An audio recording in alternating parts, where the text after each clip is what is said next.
My mother was very young, and she had some problems with substance abuse, and she just wasn't capable of caring for us. It was just me and my sister.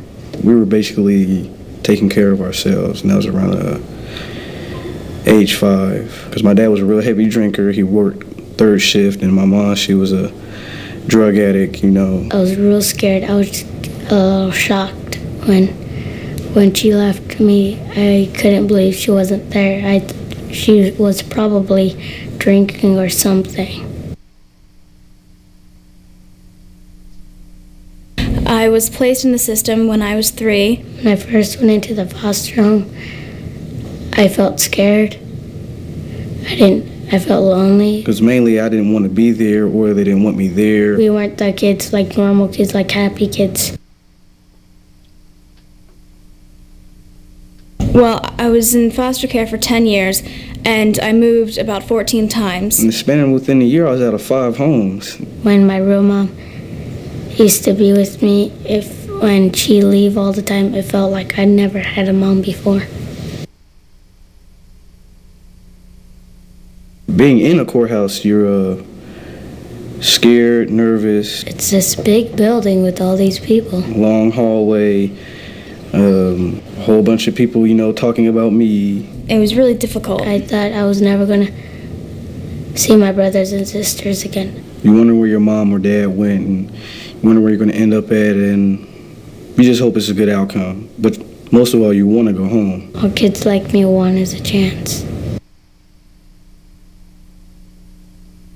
The program is referred to as CASA, Court-Appointed Special Advocates. And that's a rather fancy name for trained volunteers who are appointed by judges to speak for the best interests of a child. In some places we're called CASA Volunteers. Other places we're called Guardian Ad Litem. In some places they're also called Pro-Kids and Child Advocates. As CASA Volunteers, we represent abused and neglected children in juvenile court. I thought, actually, this is the best way that I could affect change for children. There's a great deal of abuse going on, and there's a great deal of children who are falling through the cracks of the system. The system's not perfect. They all are from abused and neglected homes.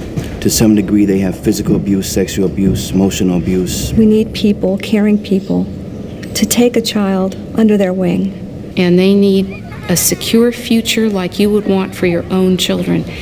So it just made me more convinced than ever about the value of having a CASA on a case for children. As a CASA volunteer, I am a link between where that child is and where that child wants to be. All kids are happy to have somebody, you know, that'll speak up in court on their behalf, you know, tell the people what they feel and what they want to happen. She became a very stable person in my life.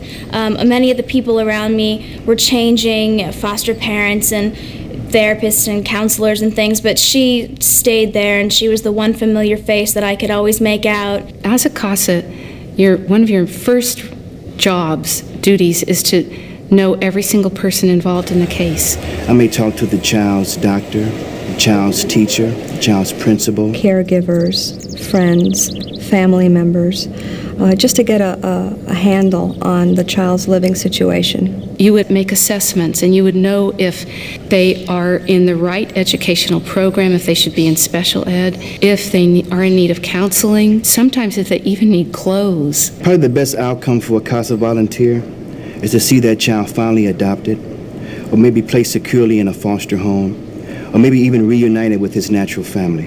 And I can see that they've moved from being so afraid to being a confident child. That makes me feel complete when I have seen that that child is in a safe and permanent home, and that he's happy in that home. What I really like about living here is having a mom and a dad.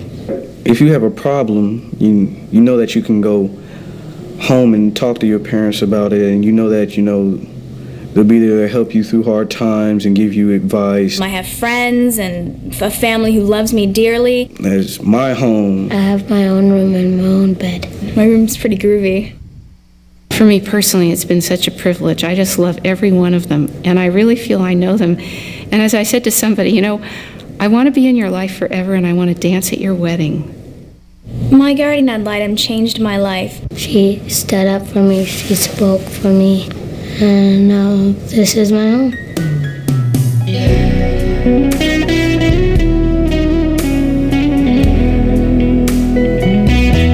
We simply must look out for children.